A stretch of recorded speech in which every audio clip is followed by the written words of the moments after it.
دا کخاني د یو بوډا سړي ده کم چې د غرونو په منځ کې په یو ورکوټي کلي کې ژوند کولو.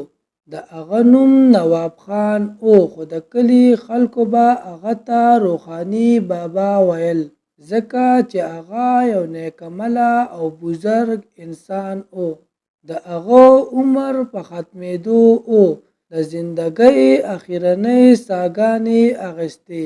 یو ورځ یې زوی سلیم خان ته وویل زما د مرګ نه بعد زما قبر به 3 ورځې پس کلاو کې خو څه قیمتي هر څه دې په نظر راغلل نو هغه به راوالي او کلي کې به پې جومات جوړ کې ځکه چې کلي کې جومات نشته خو کتاب پکې پروت و نو خبردار چرته یې کلاو نه کې ځکه چې هغه به یو شیطاني او یو پیری کتاب ای.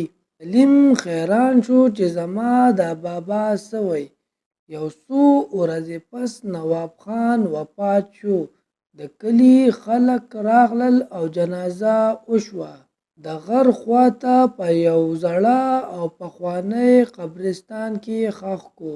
3 ورځې پس سلیم خپلو 2 ملګرو سره قبرستان طرف ته روان شو. یخني وه او باران ورېدو. دریوانه ډېر یریدل. د قبر په کلاولو شروع واچوله. چې کله یې قبر کلاو کو دننه پکې یو زوړ صندوق و چې هغې کې دننه یو تور کتاب و چې په هغې لیکلی شوي و دا کتاب چې څوک کلاوي هغه باندې به لعنت خامخا راځي او مړ کیږي به. سلیم ته دواړو ملګرو ووی دا کتاب مه راله. سلیم لالچ ډېر سیوا و. وی ویل دې کې به چېرته قیمتي سامان ای. سلیم کتاب کور ته راوړو. هغې دواړو ملګرو ورته ووی سلیمه دا کتاب مه کلاوه. خو سلیم د چا خبره خو نه منله. سلیم کتاب کلاو کو.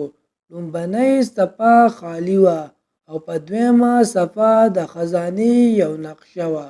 سلیم ډېر خوشحاله شو او وی ویل دا خزانه زما ده. په 3مه صفحه باندې په وینو لیکلی شوي و چې چا زه د قبر نه راویستم هغه به مړ کیږي. سلیم چې دا وکتل په خندا شو. یکدم د ټول کور بجلی لاړه. دا کتاب یو عام کتاب نه و. دا یو پیری کتاب و. په سبا د سلیم دواړه ملګري د شپې په کمره کې چا مړه کړي وو. خلکو وویل دا د نواب خان لعنت دی چې چا دغه کتاب د قبر نه راویستو هغه باندې به لعنت او مصیبتونه خامخا راځي. سلیم د یرې نه کتاب زر زر وکتو چې خزانه چرته ده. کتاب یې راواخیستو او واپس هدیرې ته لاړو او قبر کې ښخ کو. سلیم پسې د قبر نه واپس هغه کتاب اواز وکړو سلیمه ته اوس زما مالک یې او تا به زه مړ کوم. سلیم په خندا شو او وی ویل ته لومبنی ځان د قبر نه راوباسه نو بیا خبرې کوه.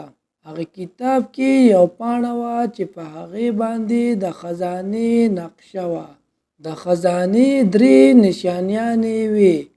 لومبنۍ نشاني یو زوړ هوټل طرف ته وه. 2مه نشاني د یو زوړ مندر طرف ته وه او 3مه نشاني تور قبر طرف ته. هغې 3 ځایونو طرف ته روان شو کوم چې کتاب کې و. لومبنی زوړ هوټل ته ور ورسېد. هغې خواته یو قبر و. هغې کې دننه ګوتمه وه چې په هغې لیکلی شوي و زه شیطان یم.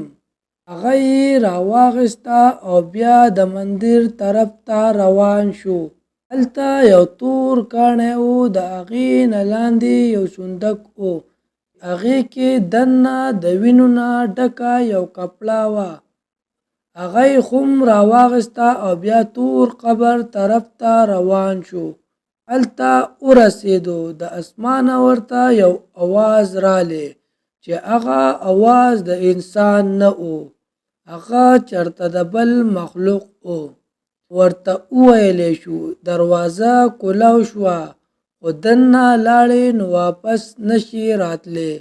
خو د سلیم لالچ ډیر و او وی ویل دا خزانه زما ده او دا به زه راوباسم. سلیم قبر ته دننه شو. قبر کې دننه یو سورنګ و. د سورنګ په اخره کې یو کمره وه. په کمره د سرو زرو او د خیرو او د قیمتي سامان نه ډکه وه. سلیم ورغلی خو دننه کمرې په منځ کې یو مړی پروت و چې د هغه سترګې کولاوې او په لاس کې ورسره هغه کتاب و. سلیم د یرې نه په رپېدو شو چې دا کتاب خو ما قبر کې ښخ کړی و، دا دلته څنګه راغلی. هغه کتاب په خندا شو او اخرنۍ خبره یې وکړه، تا د پلار خبره ولې نه منله؟ ته یو لالچي انسان یې. هغه مړی را پاڅېدو او سلیم یې د مرۍ نه ونیسو او سلیم یې مړ کو. ملګرو د لالچ دا انجام ای. خو ویډیو خوښه شوي ویډیو در سره لایک کړئ او چینل در سره ضرور سبسکرایب کړئ.